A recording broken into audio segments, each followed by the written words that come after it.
बंधु मैंने एप्रिल 2, 2026 गुरुवार दिन पड़ाक जाऊँगी चैत्र पूर्णिमा। यार महत्व अत्यंत स्वतंत्र, विशेषकर यह गुरुवार दिन पड़ुछि। तेणु एही दिन आपण को 5टी लवंग एवं गोटे सबुज लंका सहित एही उपायटी करबाको पड़िबो। एही दुईटी उपादानर मिलित शक्ति अत्यंत शक्तिशाली, कारण एपरी एक शुभ दिन सारा वर्षरे केवल थरुटिए आसी थाए। आपण माने समस्ते जानती जे जदि वर्षर सर्वोत्तम एही चैत्र पूर्णिमा दिन आपण एही गोटे उपाय करिनेउछंती, जहाँकि 5टी लवंग एवं गोटे सबुज लंका सह जड़ित, तो आपण माने एही निर्दिष्ट उपाय करिबा द्वारा आपणकर जीवनरू अनेक गुड़िए समस्या दूर हो जाय थाए। कारण एही उपायटी को आपणको केवल थरुटिए करबाको पड़िबो। तो आजिरो एही भिडियो रे मु आपण मानकू एही उपाय विषय विस्तृत भाबरे बुझाइबाको जाउछि। भिडियोटी देखिबा परे एही उपायटी किपरि करिवे ताहा संपूर्ण भाबरे बुझिबा पई आपणको अन्य कोनोसी भिडियो देखिबार आवश्यकता पड़िबो नाही। तेणु आसंतु आमे उपाय विषय कथा हेबा। बंधु माने जदि आपण एही उपायटी को करबा पई चाहुछंती तो दया करी निश्चित करंतु जे आपण आगो को बढ़िबा पूर्वरु निर्देश गुडी को संपूर्ण भाबरे बुझिचंती एवं ध्यानर सहित सुनिचंती।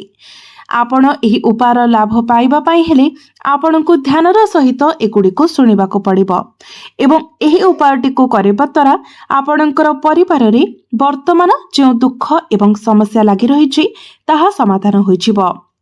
जदिओ आपण समस्या गुड़िकर मूल कारण विषय अज्ञ अछंती, कारण एपरी होई पारे जे आपणको घरे पितृदोष थाई पारे, आपणको कुंडली रे मंगल दोष थाई पारे किंबा शनि दोष थाई पारे। तो आपणको एही पवित्र दिन रे एही निर्दिष्ट प्रतिकार करिबाको एक प्रतिज्ञा करिबाको पड़िबो। एहा एक अनन्य प्रतिकार। जेतेबेले एक विशेष गुरुत्वपूर्ण रे एही प्रतिकार को करा जाए सेतेबेले व्यक्ति स्वाभाविक भावरे सेही निर्दिष्ट दिन सहित जड़ित साधारण आशीर्वाद पाए। तथापि एपरी दिन रे एही निर्दिष्ट प्रतिकार करिबा द्वारा आपणको आहुरी अधिक शुभ फल प्राप्ति होई थाए एवं बहुत शीघ्र ही आपणको फल प्राप्ति होई थाए, कारण आपण ही उपाय को एते गभीर शुभ अवसर रे करूछंती। तेणु आसंतु एबे प्रतिकार विषय आलोचना करिबा, किंतु ता पूर्वरु आपण माने भिडियोटी को लाइक करी चैनल टी को सब्सक्राइब करि दियंतु एवं कमेंट बॉक्स रे जय बजरंगबली जय मां लक्ष्मी निश्चय लिखंतु। बंधु माने एही उपायटी को किपरि कराजिबो ताहा आपण जानिबा अत्यंत जरूरी। तो बंधु माने एही उपायटी को आपण माने केउ समय करबा उचित, किए एही प्रतिकार को करबा उचित एवं एही प्रतिकारटी आपण केउठारे करबा उचित, ए समस्त प्रश्नर उत्तर आपण एही भिडियोटी रे पाइबे। तो आपणको घरर जे कोनोसी बड़ महिला मां किंबा भौणी एही प्रतिकार करि पारिबे। विकल्प भाबरे जदि आपण चाहंती तेबे आपणको घरर प्रत्येक सदस्यଙ୍କୁ व्यक्तिगत भाबरे मध्य एही उपायटी करि पारिबे।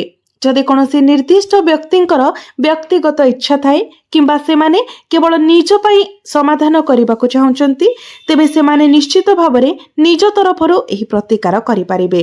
एहा व्यतीत जदि परिवार रे एपरि केही अछंती जे समग्र परिवारर सुख शांति पई एही उपाय करबाको चाहुचंती तेबे से माने एहा करबाको संपूर्ण स्वाधीन, एथिरे कोनोसी आपत्ति नाही। मूलतः प्रत्येक सदस्य निज पई एही प्रतिकार करि पारिबे किंबा परिवारर जने वयस्क महिला समग्र परिवार पक्षरु एहा करि पारिबे। जदि परिवार रे महिला उपस्थित नथांती किंबा कोनोसी कारणरू एही उपायटी करबाको अक्षम होंती तेबे परिवारर जे कोनोसी वरिष्ठ सदस्य जने पुरुष सदस्य मध्य एही उपायटी को करि पारिबे। एथिरे कोनोसी समस्या नाही। तेबे एही व्रतटी आपण केउ समय करबा उचित? आपण एही प्रतिकारटी सकाळ समय करि पारिबे किंबा संध्या समय, जहाँकि गोधूली समय आपण करि पारिबे। तेबे सबुठारु अधिक लाभदायक हेबो संध्या समय। तथापि जदि संध्या समय आपण को समय नाही तो सकाळ समय आपण करि पारिबे। तो बंधु माने एही उपायटी आपणकर जीवन रे कष्ट देउथिबा समस्त असुविधा एवं बाधा को दूर करबा पई करा जायछि। तेनु बंधु माने आमे आपणको यह सह जड़ित 3टी प्रतिकार विषय कहिबाकु जाउछु, जहा मध्यरु प्रत्येकटी प्रकृतरे अनन्य एवं असाधारण शक्तिशाली। तो आसंतु आमे प्रथम उपाय विषय जानिबा। जदि आपण शत्रु मानक द्वारा जंत्रणा भोग करूछंती तेबे आपणको केवल एक सरल उपाय करिबाको पड़िबो। एक सबुज लंकारे 5टी लवंग आपण भर्ती करि दियंतु। याको निश्चित भाबरे विचार करंतु जे माने वर्तमान आपणकर विरोधी आपणकर शत्रु जे माने आपणको निरंतर भाबरे घोड़ाई देउछंती एवं प्रत्येक दिगरु आपणको हैरान करूछंती। शीघ्र सेमानंकर हिसाबर सम्मुखीन हेबे।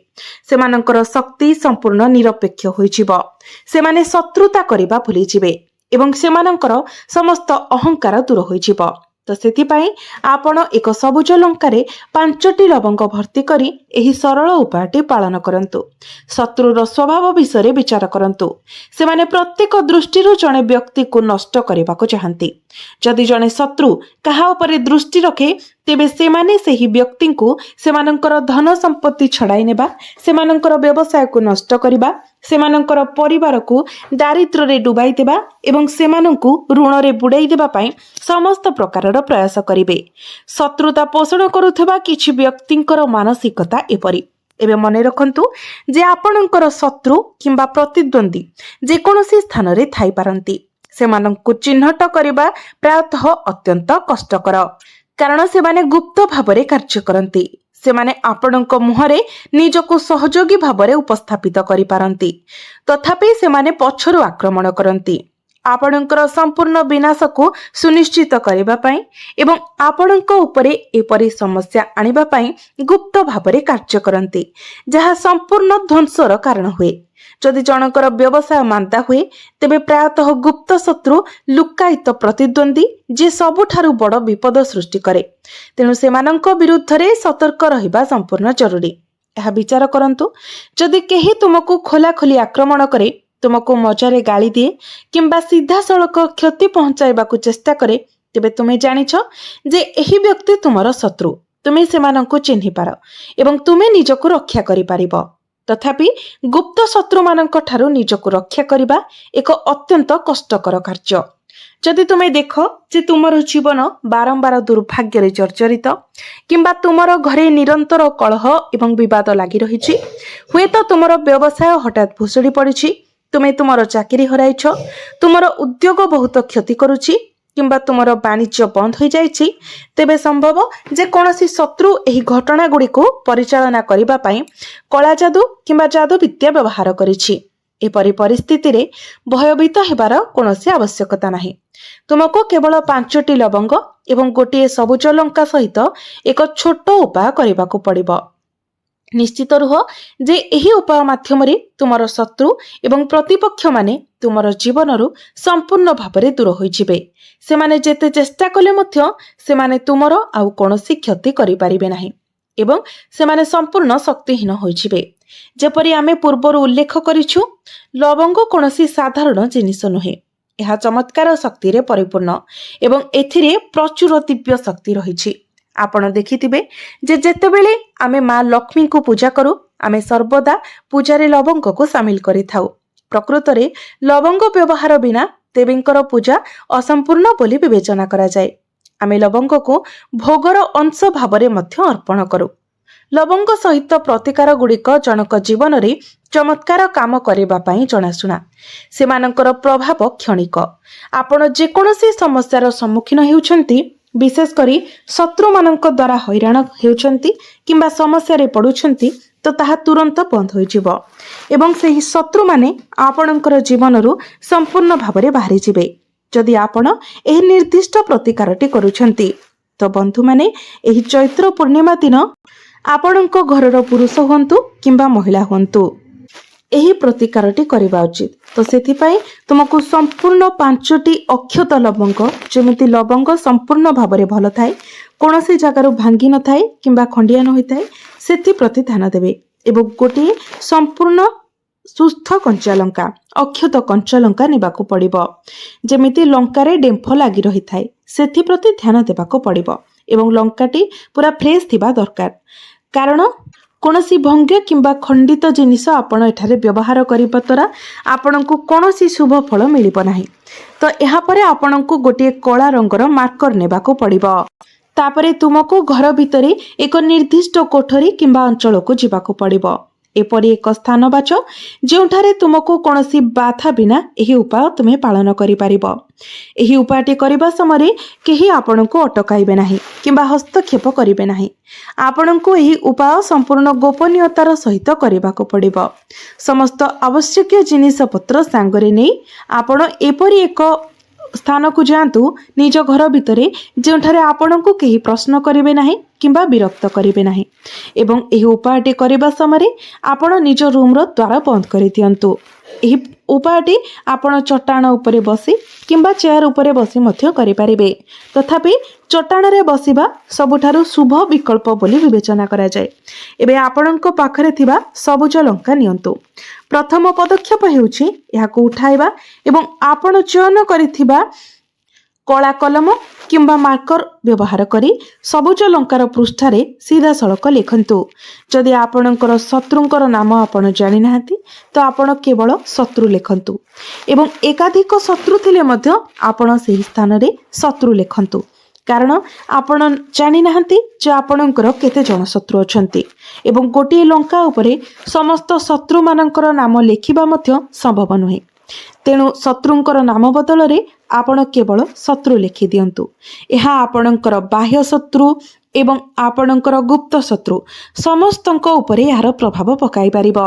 तापरे आपण गोटे छुंची व्यवहार करी 5टी लवंग विद्ध करिबा पई 5टी कणा करंतु। तापरे जहा फଳରେ सहजरे लवंग गुड़िक से पशिजिब।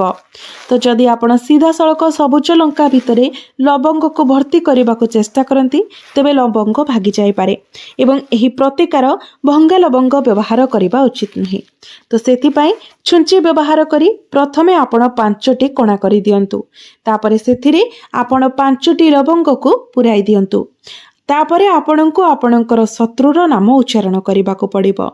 जदि आपण शत्रुंकर नाम जानि नाहंती तो सेठारे आपण केवल शत्रु बोली कहि परिबे। तो आपण जेतोटी लवंग भर्ती करूछंती सब समय आपण शत्रु शत्रु जप करबा उचित। तो 5टी लवंग भर्ती करिवे एवं 5 थर शत्रु कहिबे। या परे आपणको एक निर्दिष्ट मंत्र उच्चारण करबाको पड़िबो। हे माता लक्ष्मी शत्रुर विनाश हेउ, माता लक्ष्मी शत्रुर विनाश हेउ, आपणको एही भली कहिबाको पड़िबो। एवं तापरे आपण माँ लक्ष्मी को प्रार्थना करंतु।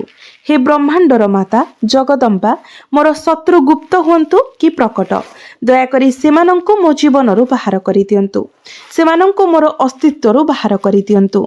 एही प्रार्थना करिबा परे सेही संपूर्ण सबुज लंका नियंतु एवं एहाको कोनोसी स्थान रे माटी रे पोती दियंतु किंबा निर्जन स्थान को जाई सेठारे पकाई दियंतु।